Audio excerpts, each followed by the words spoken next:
Hey guys, what is up? It is me, Pagey, here once again with another video on Arrow Season 6, and this is going to be my review for episode 22 of this season, the second last episode, the penultimate episode, otherwise entitled The Ties That Bind, and that title is pretty suitable for this episode. But of course, before we get into the rest of the video, there is going to be spoilers throughout this video, so if you've not watched the episode, be sure to go watch it. Then come back to this episode, or this video, might I say, later on. But if you are continuing on, be sure to let me know in the comment section down below what you thought of this episode, what were your favourite parts, what parts you didn't like too much.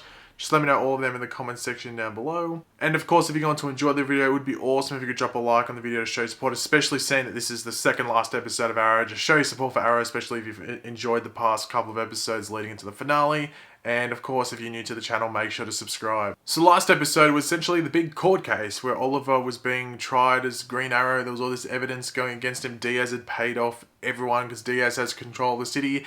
And somehow Oliver got away with it. He always manages, and that's because Human Target dressed up as our good old friend back in Season 1, good old Tommy Merlin, and also dressed up as the judge and managed to get Oliver out of jail. So Human Target was the real MVP of last episode. And then we also saw Laurel, All Black Siren, completely go against Diaz and is turned against him. We didn't see her at all in this episode. She's referenced, but we didn't see her in this episode. She's going to be saved until the finale next week. But essentially, the big start off from this episode is basically what was all in the trailer for this week, and that's all the shootouts at the different locations of where Team Arrow is spread out. So Oliver and Felicity's house gets shot up. I guess Felicity's place, like the place where they're using as the headquarters of Curtis's and Felicity's. Yeah, what is that place now? Anyway, that place, like Oliver's old apartment, which was also Thea's old apartment, which was also Felicity's old apartment. Yeah, that place has gone through a few members. Anyway, that was shot up as well. And then we also had Renee's place shot up when he was with Zoe, Diggle at the apartment, and also Dinah being cornered in the alley. So yeah, a lot of bullets used, no one dead. Apart from maybe a couple of bad dudes. But anyway. But one of the bigger moments in this episode, it happens like straight at the beginning of the episode, the old bunker, or the bunker, not the old bunker, but the bunker, destroyed. Just everything smashed, lit up in flames, it's gone. It's destroyed. Obviously, we might go there in the finale, get some remnants or some ashes of it, but yeah, everything's destroyed. One of the big things that's destroyed in there now is Laurel's Black Canary suit. That was the first thing I thought of. I was like, you know, there's some other stuff that was taken from there, but Laurel's Black Canary suit is gone. Probably Diggle's Spartan suit as well. And yeah, so they're all burnt up and all ash now. Now, this was the thing that I think we discussed it in my trailer breakdown last week, or we were talking about it in another video, but we're talking about Anatole most likely going against Diaz because of what had happened last episode. Not last episode, sorry, the episode before one. Last episode, so episode 20. When he was sort of helping Oliver out, even though he got Oliver in that sticky situation. And essentially that's what happens in this episode. Anatole is playing Diaz and giving intel and helping out Oliver in hopes that he can take down Diaz. Because I think Anatole now realizes, or he's realized maybe the whole time, or at least the majority of the time of this season, but he's now really showing that, you know, Diaz, yeah, maybe not the most honorable of men, while Anatole is an honorable man. Now we saw Curtis and Diaz fighting, or like Curtis chases after Diaz because his boyfriend had been shot, and I was like, Curtis, that's a really dumb move. Like you're struggling against like cronies and just like your general henchmen, and you're going against that dude who's sort of taken on Oliver and Diggle and pretty much wrecked them. So, well, not pretty much wrecked them, but like contested against them, and you're pretty hopeless against those other two guys. So did you really think you stood a chance? And we'll talk about Curtis and that boyfriend issue in a couple of minutes. We've got something else to talk about. Lila in the SCPD was actually a really tense scene because Lila is a beloved character. I think most people that watch the show like Lila. But she's also a character that shows up really sporadically. Like not consistently. She just shows up a couple of episodes, a few episodes a season. So there's a high possibility that she could have died. And I was thinking throughout this episode, I was like, this is the second last episode.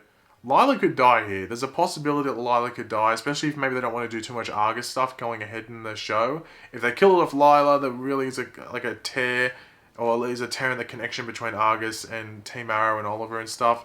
So I thought there was a possibility of happening. Thank God it didn't, because I like Lila as a character, even though she does, as I said, show up very sporadically. Whenever she shows up, I think she's always like a nice character. So thank God Lila didn't die. Now in that whole SCPD conflict, obviously because it involved the sniffer and getting all that encrypted data from Diaz, we saw Felicity basically risk her life by going in to get the sniffer, and then Oliver saves her life. Like Diaz is basically lining up a shot. As all villains do, they take 20 years to line up and fire that shot because suspense, I guess. Obviously he doesn't shoot her, but Oliver manages to shoot and arrow Diaz and stop him from shooting Felicity. That causes some conflict between Oliver and Felicity, which I think... Look, I really enjoyed this episode. Maybe one downbeat was that they tried to push a lot of relationship drama. I didn't mind it. The only part that sort of made me go, why is this in the episode, was the bit before Lila went to the SCPD and Felicity was asking for relationship advice as Lila's about to go do something that's pretty risky. And I thought, what is happening here? Like, writers, this could have just waited. Was this meant to be like sort of like tongue-in-cheek comedic almost? Because it just felt weird to me. I don't know if I was the only one that like sort of... I didn't roll my eyes. It was just like, can we move along, Lila? Go into SCPD. I don't really care about this. I just thought it was a bit of a weird moment. The Oliver and Felicity conflict, didn't really mind it because I think both had good points. It wasn't one of those ones where it felt like it was really forced. I think it made sense as to why they had that talk. So yeah, I didn't really mind that part. But the Lila and Felicity talk in the car, didn't understand that. I thought it was a bit silly. Now back onto the Curtis thing. He has a talk with, I think it's Diney. So it's like, oh, I'm angry. I want revenge. And because Diaz and his dudes shot my man. And I was like, dude, you've been dating this dude for like 3 weeks. Like a month tops. Like hardly any time. Surely there's not that much of a connection here. It just seems like it feels like this boyfriend for Curtis was meant to be used for this moment, so Curtis sort of wants revenge. Weird. Just felt weird to me. Anyway, yeah, like if this was Paul, completely understand. You know what I mean? Like if Paul had been shot, you know, Curtis's ex-husband, if he was in this situation and been shot, fair enough. All for it. Makes complete sense why Curtis would be super, super angry. He's known this dude for like 4 weeks. Like, come on. Did anyone really feel like there was any, like, what's the word? Like, seriousness about it? I don't know, it just felt weird to me. Sort of another bit that I was a bit iffy about, but it was such a small part of the episode. I shouldn't really be focusing on it too much, so let's move on. Now, one thing I wasn't expecting, because I thought, as I've been saying like in the previous episodes, the quadrant seems like it's being set up for next season. I'm like, okay, well that's what they're going to do. They're going to sort of set up maybe some of these members. I'll introduce Lydia Casamento, so at least we know one character going into next season, and they can sort of go deeper in the other quadrant members. But she gets killed, and it's all because of Anatole, really, because Anatole used her as like the scapegoat, if you want to call it, and used her as like, she's the reason that like Team Arrow knew where they would be going and stuff like that earlier on in the episode. Which was around the time that Curtis ran after Diaz. So, yeah, Diaz seems to be, like, easily played. But Anatole's doing a very good job. He's got a very good poker face. He doesn't seem to get too squeamish or show nerves at all. So, Anatole's doing a pretty good job at playing Diaz. And I'm excited to see what happens with that in the finale. I've seen a lot of people, especially in my Discord chat during the episode, were saying that Anatole might die. It's a possibility. We'll have to wait and see. But just the way that like Diaz just like ruthlessly killed Lydia, it caught me off guard, and I was like, oh, okay, this is interesting. Really wasn't expecting that, to be completely honest. But then we had like the big assault on like the bunker that new Team Arrow was using. Well, I've been calling it the new bunker, essentially. Then we have that, which basically is just, you know, not toxic smoke, but just smoking up the place to get everyone out of there. And, yeah, Argus versus Diaz's men and stuff like that. Not really that interesting. Oliver versus Diaz on the stairs was pretty cool. I would have liked a longer fight. But I guess in the context of what was going on and how it would make sense. Like, Oliver was, like, hardly being able to breathe.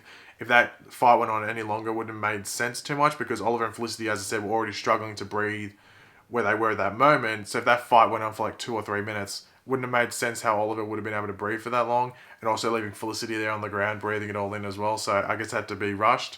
But Oliver was smart, putting that thing on the wall and making it blow up. But I was thinking, well, I wasn't really thinking this because I know he wasn't dead, but some people were thinking, oh shit, is he dead in the building? But they confirm, and I like it when shows do this, they don't leave it like, oh, it's a mystery leading into the finale, and Diaz will just randomly show up, or it's a mystery leading into the end of the episode, and he just shows up. Lila's like, look, forensic people went into the building, no body, so he's alive. So everyone knows he's alive at that point. It's no mystery going into the finale for our characters. But once again, another surprising bit involves Diaz killing someone. I wasn't expecting him to kill that other Quadrant member. Like, as that scene started, I wasn't expecting it. As it went on, I was like, well, this guy's dead. Like, super dead. Like, super duper dead. And I was just like, as it went on. But he does spare the other guy that was there, who is Cyrus Broderick. I've mentioned this in previous videos. That character that he leaves alive, that black dude, Cyrus Broderick. Now, Cyrus Broderick is a member of the Ninth Circle in the comics. Before the Rebirth, he was like the leader of the Underground Men. So I don't know what they're doing next season, if they're going to full on just continue the Quadrant and get new members, or if they're going to sort of translate that into Ninth Circle. That's in the Rebirth comics, and maybe do some stuff with that. I think it's easier doing Quadrant because it's less members. It's, you know, just less members. So I think it's a bit easier. We'll have to wait and see what they do, because I do have a feeling that Diaz will survive this season. But obviously we have the finale next week, so we'll find out 100% then if that's going to happen. But the big cliffhanger ending scene is actually Oliver making a deal with the FBI. And it's not just through some random FBI agent, it's through our good old friend Samantha Watson, who we haven't seen since like the first half of this season. She's back. And in order to do this, Oliver has to admit that he is, in fact, the Green Arrow. So she now knows, even though she probably knew beforehand, obviously, but she's heard it through his mouth that he's the Green Arrow. So that's the cliffhanger. And it's going to be interesting to see how that plays into next episode. And I'm excited for the finale. But overall, I thought this was a decent episode to set up the finale. It wasn't like a magnificent, over-the-top episode. I think it did what it needed to do to set up the finale. I would have liked to have maybe seen some Quinton and Laurel in this episode, or at least one of them. We didn't, but, you know, I guess we're going to get a lot of that next episode. But yeah, overall, I thought it was a decent episode to lead into the finale, but as I said, not amazing. And the only thing that really, only a couple of moments that sort of annoyed me was like Curtis's motives throughout the episode. I thought they were a bit weak and a bit forced. And also that conversation with Felicity and Lila in the car, a bit annoying. But Felicity for the rest of the episode was good. That was like her weak points. And I find it weird to have to say that, but I know people will say in the comments, Paige, you pick on Felicity. I'm like, no, Felicity was good in the episode. Just that one bit with Lila I thought was a bit stupid and it was almost just done for like a comedic effect. I don't know what they were going for in that scene, but anyway. But thanks for watching, guys. Hopefully you enjoyed the video. If you did, it'd be awesome if you could drop a like and show support, especially, as I said, it's the second last episode of Arrow, so show your hype for the Arrow finale by dropping a like.